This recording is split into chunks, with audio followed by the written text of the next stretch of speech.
we got to start with the biggest news of them all, as Inside Carolina is reporting here just a little bit ago that Bill Belichick and North Carolina are finalizing a deal.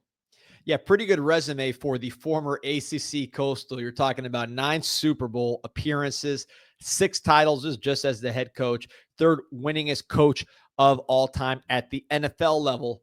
Never coached in college, and only 8 months younger than Mac Brown, who we all understand was pushed out the door because of his age. So many layers to this, such an interesting move.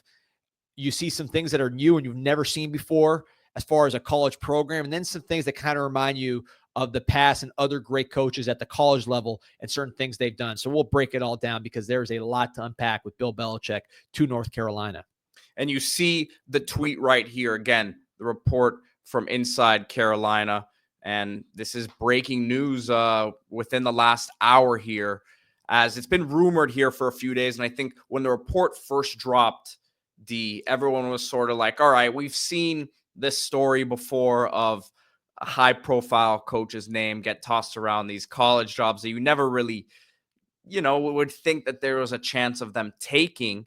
Some people said, well, maybe it's Belichick's idea to get his name thrown back around and put some pressure on NFL owners to make some decisions or kind of put things in motion behind the scenes.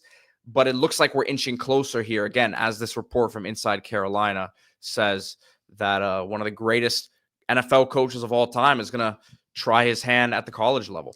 Yeah, and to me, when I mentioned it reminds me of certain things that have happened in the past at the college level. Obviously, you've never seen this kind of Super Bowl level coach do something like this. But if you look at great coaches in college, I'm talking about Bobby Bowden, Joe Paterno are right at the top of the wins list, just like Belichick is for the pros.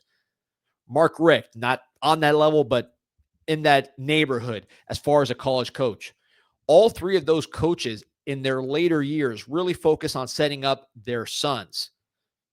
Paterno with his son as an offensive coordinator, Richt with his son as an offensive coordinator, a quarterback coach, and then Bobby Bowden, same thing. Those 3 situations didn't work out.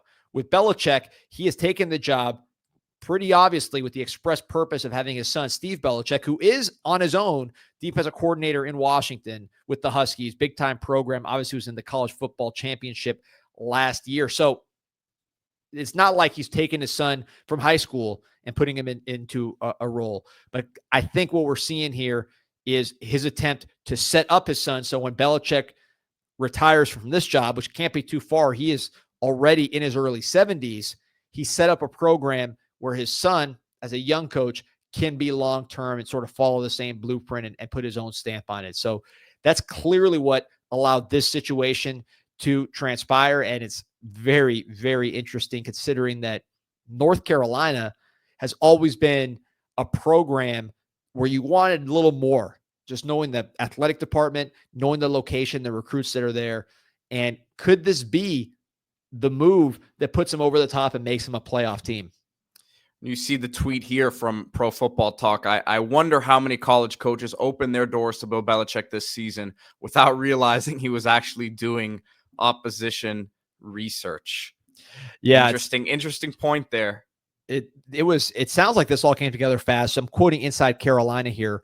Sources said that the UNC search committee's initial interview with Belichick on the Zoom platform turned what some presumed to be merely a courtesy conversation into the full-on birth of his candidacy. His depth of preparation and detailed plans for winning big with the Tar Heels made a profound impact. Again, this is according to Inside Carolina. Sources said UNC followed up on that Zoom interview by meeting with Belichick for an extended period on Thursday in New York City. Cunningham and the new school chancellor, Lee Roberts, made that trip per sources. So small, it seemed like almost an idea that blossomed into something real. And there's so much to try to project here from what Belichick did with the New England Patriots. The first question that jumps into my mind is the quarterback position. There's been plenty of debate about his reliance on the quarterback position at the NFL level. Of course, he had the GOAT, Tom Brady. Also had other quarterbacks, Jacoby Brissett, Matt Castle, he's had success with. Who is going to be the quarterback for UNC next year? Is he going to go with someone on the roster? Is he going to dip into the portal? He has a very high-profile freshman quarterback high school quarterback who would be a true freshman, Bryce Baker, committed unsigned, the top unsigned player. Bryce Baker, 6'2.5", 195, 82 player overall nationally. So he's a highly ranked quarterback, not a runner, a passing quarterback, but someone who likes to run, basketball background. He delayed his signing when Mac Brown stepped away, got fired, pushed out, whatever you want to call it. Penn State's the team trying to make a move on Baker. Do they close that deal? Does Belichick want to keep Bryce Baker in the class to be his quarterback of the future? How quickly is that relationship going to develop? That's sort of the first thing I'm watching. The second thing being, does he go in the portal and try to get a Fernando Mendoza, who fits a lot of the same characteristics that Belichick's typically valued in his quarterbacks: the height, the pro-style approach, the intellect, the accuracy. Fernando Mendoza, the Cal quarterback, just jumped in the portal today. Could that be a match? A lot of things to watch at the quarterback position, which, of course, has been identified with Bill Belichick with all success, Tom Brady.